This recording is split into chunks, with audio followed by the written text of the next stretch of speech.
Hi friends, I am here today to share with you a little bit of a story about my personal journey with yoga and what has led me to yin yoga and what has led me to teach in the way that I teach. The thing that kept happening to me in yoga classes when I started out was that in Warrior 1 and poses like it where the arms come up over the head, there was always this instruction to get the arms up next to your ears and at the same time to keep your shoulders plugged down. And for me, this is actually impossible. It's the arms come up to this point before the shoulders then have to come up to help with the movement. It took me a long time to understand that this was a problem in my bones, but I've really had to learn how to work with the limitations in my body. So my hips are not particularly restricted. They're kind of have a decent range of motion in external rotation and internal rotation, but I had stuff with my arms that I just could not do, have never been able to do. It's hardly gotten any better since I started. Maybe you can relate. Maybe you have a certain range of motion in your legs or your arms or your neck or something that just has never gotten better, even if you've been doing yoga for years. And a lot of you have. I know that a lot of you who are here with me have done a lot of years of yoga, and you have your own limitations you've had to work with. When I do my yin yoga teacher trainings, we talk a lot about this. The people in the class share what poses they really struggle with, what ranges of motion have caused them a lot of grief. And in the yoga world, there is this kind of unfortunate trend to make us think that if we just keep on working more in earnest, that we're going to eventually be able to do that pose. For some people, it's the hips. Maybe the hips won't externally rotate very much, or they won't internally rotate, or there's all kinds of, with all these joints we have in the body, we all have different natural ranges of motion, and it doesn't make us an inferior person or a less spiritually evolved person if we don't have a high range of motion in a certain joint. So if you've been to yoga classes, you may notice a thing where some people who've never done yoga before can come into a class and just flop into a lot of different poses. It's no effort for them.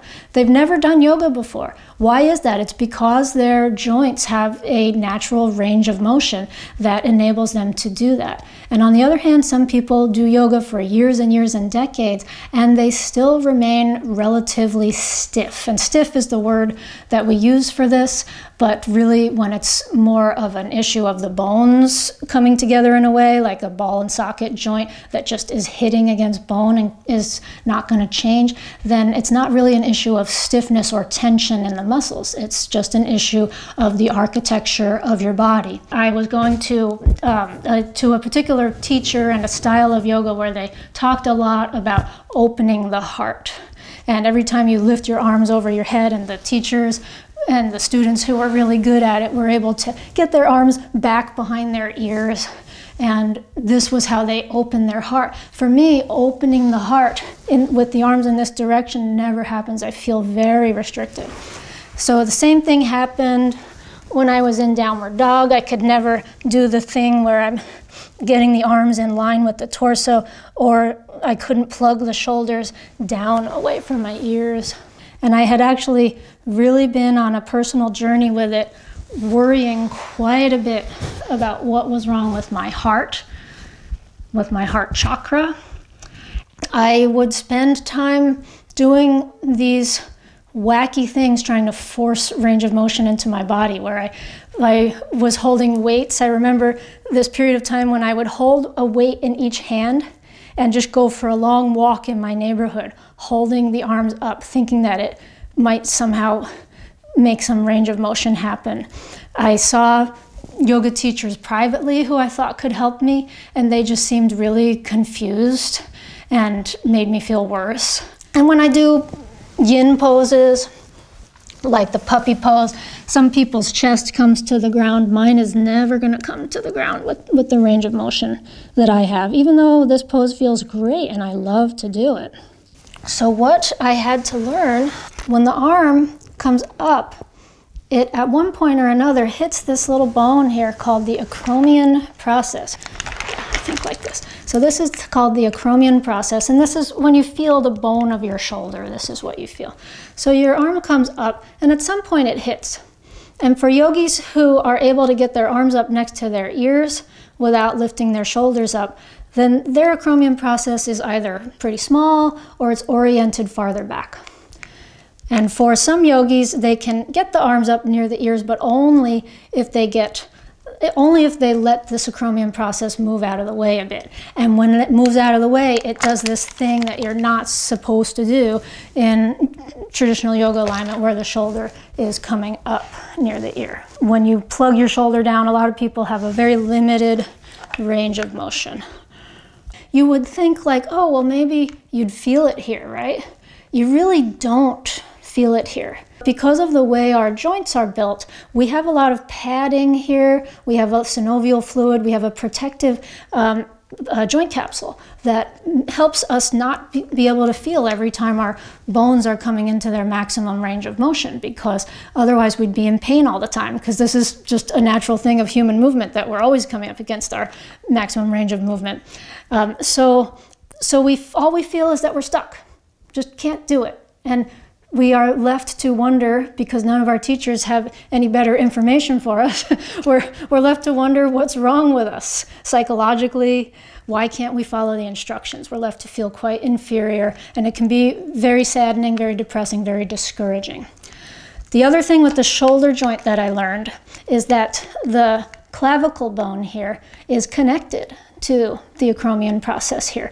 And when you are trying to do a range of motion that's at your extreme in the shoulder, when the acromion comes back, the clavicle comes back with it. And for some people's bodies, it begins to hit the rib cage here, the top 1 or 2 ribs. And in this area here is all of this blood vessels and nerves. It's called the thoracic outlet. So the neck sends all of this really important stuff out from the brain and from the heart, up and out and down, well, up from the heart, down through the brain, and then through the space between the ribs and the clavicle. And so for some people, including myself, once you get into that extreme range of motion, there can actually be a very eerie feeling of danger that makes people want to bring their head down, makes people want to bring their chin down toward their chest in order to make that space available. So sometimes you'll see that as a yoga teacher. And that's people protecting their thoracic outlet without really knowing consciously that that's what they're doing. So I have both of these. I learned all of this stuff from Paul Grilly. He is an amazing anatomist, amazing yoga teacher, and the man who pretty much created the practice of yin yoga as we know it. So thank you, Paul, for changing yoga for me, for saving yoga for me. Because of my shoulders, I have certain ways that I work in yoga that people who don't have this limitation might not understand. And if you're a yoga teacher, this might be helpful for you in how to work with people who have limited shoulder range of motion. So for one, in downward dog, it really is nice to work with blocks when you have this limitation in the shoulders. The reason for that is because it just kind of brings the weight back into the legs more, because when I am working with my hands on the floor, I have a lot of weight forward in my arms and upper body, and downward dog is very far from a relaxing pose for me normally. But when I have the blocks under the hands like this, it makes a huge difference. And now, another thing is resting on the ground.